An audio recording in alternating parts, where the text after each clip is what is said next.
मित्रों नमस्कार, मैं आपका मित्र भूपेन ठाकरे स्वागत करता हूं अपने यूट्यूब चैनल जीएस मंथन 88 पे।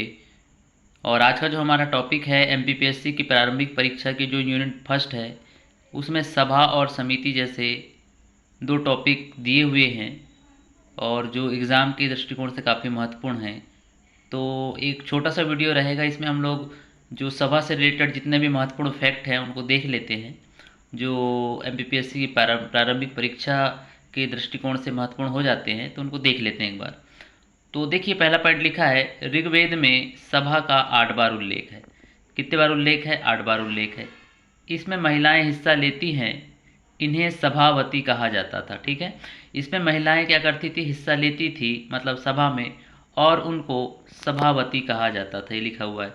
उत्तर वैदिक काल में महिलाओं की भागीदारी बंद कर दी गई। मतलब क्या था? सभा, समिति, गण और विदत, ये 4 संस्थाएं मानी जाती थी जिसमें हम लोग सभा और समिति को एमपीपीएससी की प्रारंभिक परीक्षा में दिया हुआ है। और जो सभा और समिति के विषय में ही हमको पढ़ना है। और याद रखिएगा, सभा और समिति दोनों में ही जो उत्तर वैदिक काल और ऋग्वैदिक काल, तो ऋग्वैदिक काल में सभा और समिति में महिलाओं की भागीदारी को सुनिश्चित किया गया, लेकिन जैसे जैसे समय आगे बढ़ा और उत्तर वैदिक काल आता है तो उत्तर वैदिक काल में महिलाओं को सभा और समिति में वर्जित कर दिया जाता है। तो ये चीज़ें वहाँ हमको देखने को मिलती उत्तर वैदिक काल में। तो उत्तर वैदिक काल में महिलाओं की भागीदारी बंद कर दी गई। जो सभा जो थी वो संसद के रूप में कार्य करती थी। सभा जो थी किस रूप में काम करती थी? संसद के रूप में। वाद विवाद तथा चर्चा के द्वारा राजकाज निपटाती थी। यहाँ लिखा हुआ है वाद विवाद द्वारा वाद विवाद तथा चर्चा के द्वारा राजकाज निपटाया जाता था उस टाइम पे। किसके माध्यम से? सभा के माध्यम से। सभा का जो प्रधान होता था वो सभापति कहलाता था। ये पॉइंट यहाँ लिखा हुआ है। सभा में भागीदारी करने वाले को सभ्य कहा जाता था। क्या कहा जाता था? सभ्य कहा जाता था।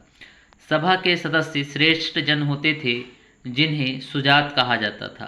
तो देखिए, अब देखेंगे सारे के सारे जो पॉइंट हैं बड़े चुन और छाट के मैंने यहाँ पे रखे हुए हैं, जो एक फैक्चुअल है और एग्ज़ाम के दृष्टिकोण से काफ़ी महत्वपूर्ण हो जाता है। सभा की तुलना जो थी वर्तमान की राज्यसभा से की जाती है। जो सभा है उसकी तुलना वर्तमान राज्यसभा से की जाती है। इसके अलावा नोट करके कुछ अन्य पॉइंट हैं। मैत्रिणी संहिता के अनुसार सभा में स्त्रियां भाग नहीं लेती थी।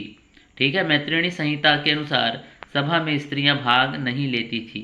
इसके अलावा अगला पॉइंट है सभा न्यायालय की तरह काम करती थी। सही बात है, जो सभा होती थी वो न्यायालय की तरह भी काम करती थी, मतलब राजकाज भी निपटाती थी और जो भी ऐसे प्रकरण होते थे उसको भी वो निपटाती थी।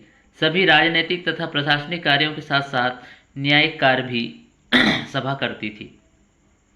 ऋग्वेद में सभा का 8 बार उल्लेख है तथा अथर्ववेद में सभा का 17 बार उल्लेख देखने को मिलता है। अथर्ववेद में सभा व समिति को प्रजापति की 2 पुत्रियां माना गया है। किस वेद में? अथर्ववेद में सभा व समिति को प्रजापति की 2 पुत्रियां माना गया है। और याद रखेंगे अथर्ववेद में मतलब उत्तर वैदिक काल में ही अथर्ववेद में हमको देखने को मिलता है कि सभा और समिति में महिलाओं की स्थिति को वर्जित कर दिया गया, मतलब उनको भाग लेने से सभा समिति में रोक दिया गया। ठीक है, तो इस तरीके से ये आज का एक छोटा सा वीडियो था। मिलते हैं फिर नेक्स्ट वीडियो में। जय हिंद, जय भारत।